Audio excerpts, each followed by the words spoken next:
the Arena League. It's one of those stories that's too good for the movies. It's perfect. This guy here, he was bagging groceries 5 years ago. Welcome to the Movie Summary channel.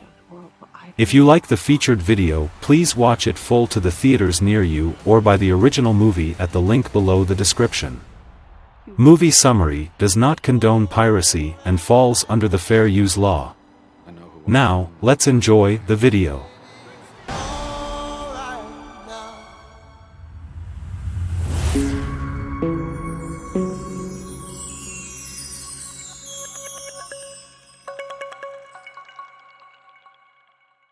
The opening titles play over a young Kurt Warner watching Joe Montana play on the TV.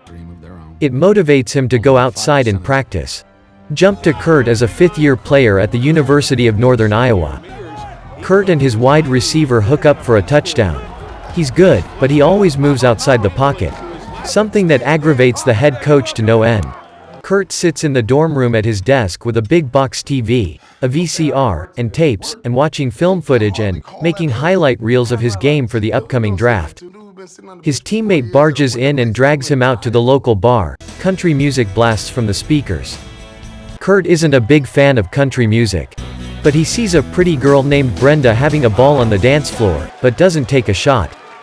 He asks a teammate to teach him to line dance the next day. Kurt goes back to the bar, asks the bartender to play a line dance. He cuts in and makes a good impression on Brenda. They dance all night together, but she suddenly leaves without giving him her number.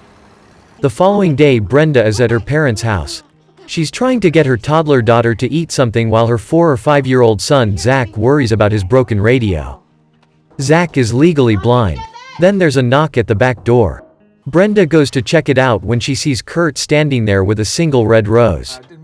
She's shocked, but doesn't answer the door. Brenda leaves to make herself presentable while Zach answers the door and lets Kurt in. Immediately Zach is taken with Kurt. He shows him his broken radio, and Kurt mentions it might need a new battery.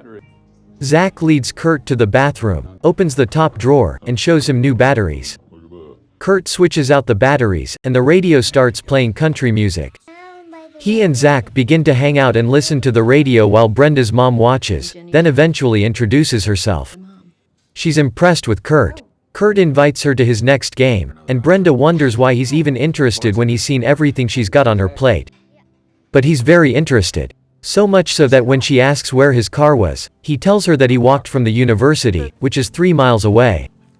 Then she gives him her number. During Kurt's game, the coach makes him sit on the bench. That annoys Kurt. He pleads with the coach to let him get the W for the coach. But the coach doesn't put him in the game. At practice, the coach lets Kurt know that he must stay in the pocket in order for him to play. So Kurt stays in the pocket and gets drilled. Again and again. He's determined to prove how bad he wants to play. In the next game, Kurt stays in the pocket and is able to drive his offense to the end zone. He pulls up to Brenda's house in his used pickup truck and wants to take her on a date. They go to the lake with the kids. Sit on the tailgate and watch the sunset. Brenda tells him about her time in the Marines, her faith in God, and all the blessings she believes he's sending her. She tells him that Zach's father dropped him on his head in the shower when he was 4 months old, but didn't tell anyone. She spent the next day in the hospital listening to doctors tell her about how Zach was left brain damaged. Kurt assures her that he isn't going anywhere and that he's committed to her and the kids. Kurt brings Brenda and Zach to his mom's house, but she's not exactly welcoming.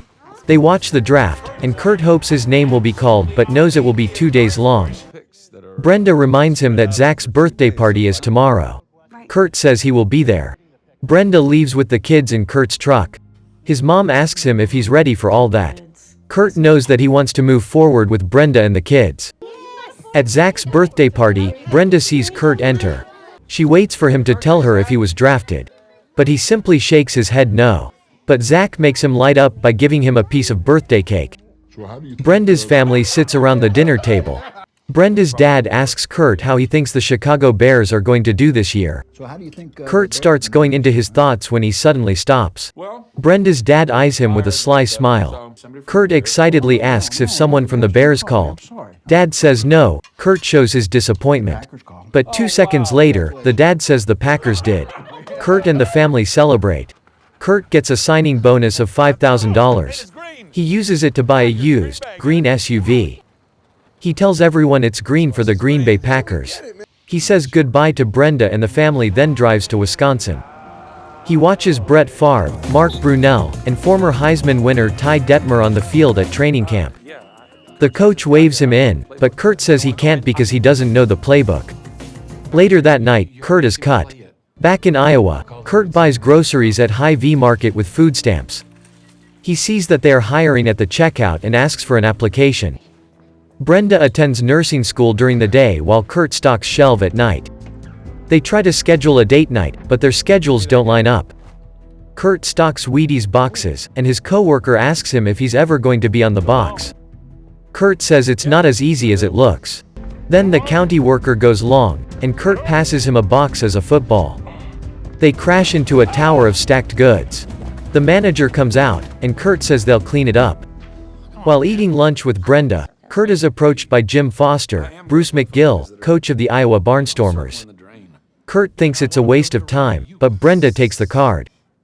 Jim leaves cash for them like it was an accident. Sometime later, Brenda's dad asks Kurt what his intentions are. Kurt says that he loves Brenda and the kids but wants to be worthy of her. Which doesn't feel he is at this moment. Brenda's dad tells him it's not about the destination, it's about the journey. This hits home with Kurt. Then Brenda's dad hits him with a curveball. They are moving to Arkansas and into their dream home. Kurt and Brenda move into a tiny apartment with the kids and can barely afford to pay for the heat. During one of the coldest nights in Iowa, Kurt takes the family and just starts driving in the truck. Out in the middle of nowhere, they run out of gas. Brenda and Kurt search for change in the seats and glove box. Kurt tells them to stay in the truck, and he will run 2 miles back to a gas station. Kurt shakes snow off his hoodie at the gas station, pays $4 and some change for gas, and begs the cashier to let him borrow a gas container. Later that night, Kurt vows that he will do whatever to provide for this family. Kurt moves to another town where the Barnstormers play. There he is reunited with some college teammates, and Coach Foster is happy to see him. He has the team send his checks directly to Brenda. The Barnstormers are a good team in the Arena Football League. It's different from the NFL. The sideline is a wall, and the coach tells them to get used to running into it. Kurt's first game takes place in the same arena as a rodeo show. It's weird to see goats on the way to the field, but the crowd for the arena game is packed. Kurt leads his team down the field and scores a touchdown. The coach gives him a $100 bill. Kurt looks puzzled, and the coach says it's in his contract that Kurt will get $100 for every touchdown he throws. Kurt then throws so many touchdowns, he needs a jar to keep all his money. It's hard for Kurt and Brenda, being apart and deal with their respective responsibilities. They barely have time to have a decent phone conversation. Brenda drives down with the kids to surprise Kurt at his next game. She sees Kurt signing autographs after the game but can't get through without a pass. Then she realizes that Zach is missing. Kurt hears Brenda's voice call, "Zach." She panics. Then finally finds Zach in the hallway. Later, Kurt and Brenda have an argument about their situation. Teammates hurry Kurt to go to a party, but he insists he doesn't have to go. Brenda leaves. On another day, Brenda shows up at Kurt's apartment. They talk, and Brenda wants him to succeed, just not with her. This is the last thing Kurt wants. In the next game, Kurt throws the game-winning touchdown, but isn't excited because it doesn't mean anything without Brenda. Then Kurt gets a call from Brenda. He drives to meet her in Arkansas, where a tornado just destroyed her parents' new house. She's heartbroken that her parents have passed. So is Kurt. Her sister and her husband meet Kurt and Brenda, and the kids spread their parents' ashes. Brenda says that she'll forever remember this moment, and if Kurt isn't going to be here for the long haul, she wants to do it alone. But Kurt says that he'll be here. Later that night, the adults are sitting by a fire outside the motel. Kurt volunteers to check on the kids. He starts to cry, and Zach comforts Kurt. Soon after, Kurt and Brenda are married. Kurt leads the Barnstormers to the Arena Bowl, but they lose the championship. He's then approached by a team executive for the St. Louis Rams. It turns out they've been trying to get a hold of him for a while, but Coach Foster has been keeping them away. Kurt shows up at the Rams training facility. Head coach Dick Vermeil, Dennis Quaid and offensive coordinator Mike Martz disagree on whether Kurt is good enough. Kurt gels with the team, but Martz gets on him to mess up the snap when it was the center's fault. Kurt's okay taking the heat though.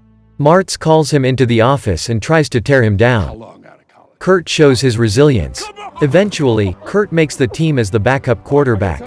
During a preseason game, the starting quarterback Trent Green gets hurt. He has torn his ACL and will not be returning this season. Dick Vermeil makes an emotional statement at a press conference: "We will rally around Kurt Warner."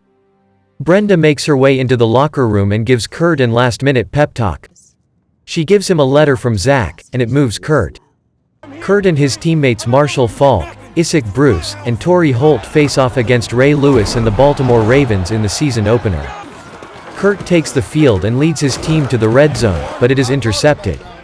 Kurt gets a call from Martz on the sideline, and he's ready for his scolding, but Martz tells him he was only hard on Kurt to see if he could take it. He's proven he's worthy of being here and leading this team. With that, Kurt goes to work. The team works together and overcomes the tremendous obstacle of beating the Ravens. After the game, Kurt finds Brenda in the stands and kisses her. Text appears on the screen and states, "Kurt throws 3 touchdowns in his first NFL start, and in the next 2 games, he also throws 3 touchdowns. It's an NFL record." In his first season in the NFL, Kurt led the Rams to the Super Bowl and beat the Tennessee Titans. He is named MVP. He would play into 2 more Super Bowls, one with the Rams, one with the Arizona Cardinals. He would be inducted into the Hall of Fame in 2017. Kurt and Brenda had 5 more kids and a few grandkids today. Thank you for watching our featured video here in Movie Summary. I hope you have enjoyed watching our videos. Please click the like and share buttons to share the video to your families and friends, and please subscribe to our channel to help us grow. Click the notification bell so that you will be notified whenever we upload new videos. Bye for now, and see you in our next videos.